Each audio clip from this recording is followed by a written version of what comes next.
Hari Om. Hope you're all doing well. In today's Nuggets of Wisdom, we'll be looking at an equally important topic that when we start the sadhana or the path on the spiritual unfoldment, the goal, what is to be reached, has to be understood. What are the different spiritual aspects that has to unfold also has to be understood.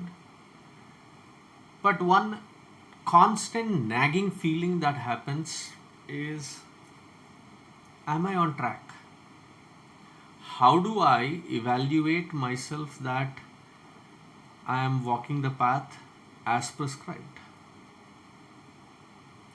The path, though very clearly stated, it deals with abstractness. Therefore, there is always this pull from inside.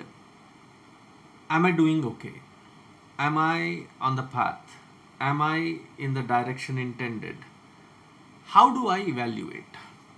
What are the parameters through which I can understand myself that this strenuous path, I call it strenuous not because it involves tremendous amount of work. I call it strenuous because it requires that kind of vigilant attitude as we step in and walk this path. So Puja Gurudev puts it very beautifully in 4 pointers. Let's first look into it. Clarity in vision, unwavering commitment, of course, to that vision, and in its execution, sanctity in our intention and purity in action. If we can evaluate these 4 aspects and they are in line, then we surely are on the spiritual path, the spiritual progress, because these are the sure signs. Now let's look into each one of them. Clarity of vision. One, a very generic overarching umbrella to understand what is this human life, what is the purpose of this human life, where do I intend taking it, what is the Shastra and Guru pointing at, do I have clarity about this? Second, where exactly am I positioned? Because that also leads to a major chaos. Because I believe that almost all of us know where we want to go. A state where I can be happy, state where I can be secured, a state where I can be at peace with myself. Having attained this, be of some productive, good, positive use for everybody that are around me, wherever I am plugged in. So the goal is clear. What becomes unclear is where exactly am I positioned with regards to this body, mind and intellect. How do I tune this body, mind and intellect so that it is in that direction? Not generic direction, but specific direction. So to have that understanding is also a part of this clarity of vision. The third aspect of clarity of vision is to understand where am I stepping out and how quickly can I recognize it. As soon as I recognize it, instead of wasting my time in over the spilt milk, get back on the track, retrace your path and get back to have that clarity to recognize it as soon as it happens. Because on this path, We all will fall, we all will falter. But do we stay there? Do we pick ourselves up and start walking? That happens quickly, that I get back on track if the vision is very clear.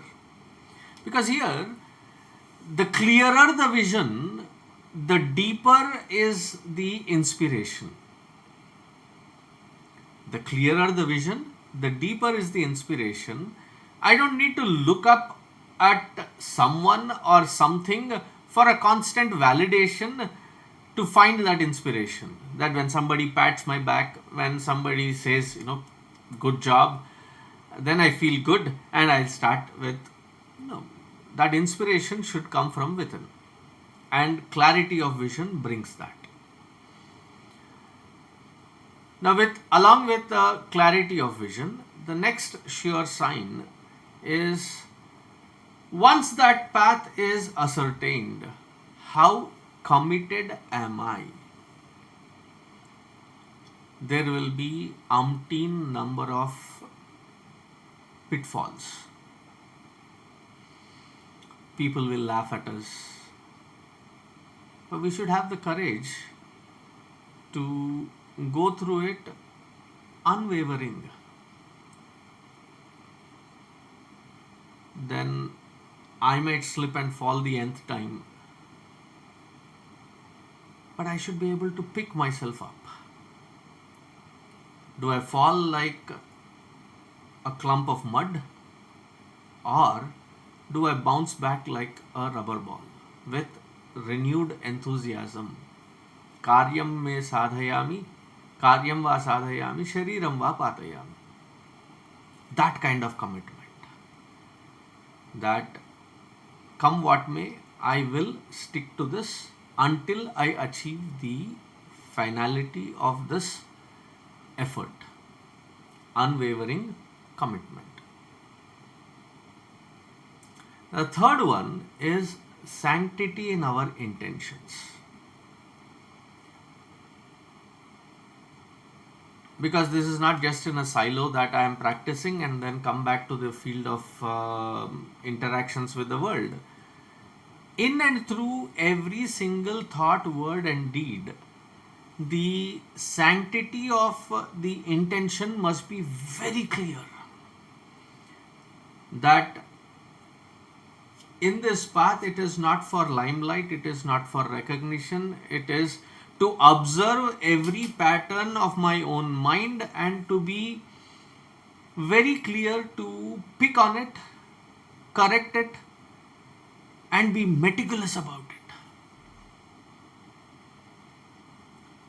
There is no other reason for this. There is no other purpose for this. That, if I sit down and suddenly there will be glow, there will be people, there will be devotees, there will be, adulations, I'll be put on a platform, I'll be worshipped. These are not the signs. These are not the signs of spiritual growth or progress. So the sanctity of intention, that I should not fall trapped to these kinds of things and be very vigilant about it. And the last part is the purity in our actions. To understand this last pointer, I'll put it into 3 subsets. First, that my actions are constantly dedicated to the highest, to my Ishtadeva, to Bhagavan, to the feet of my Gurudev. That is the first one. That it is constantly an act of dedication and dedication alone. It starts from that platform. That it is not for self-gratification, it is not for self-importance, but anything that I think, say or do should be as an act of dedication to the highest altar. Second, that it has to be selfless.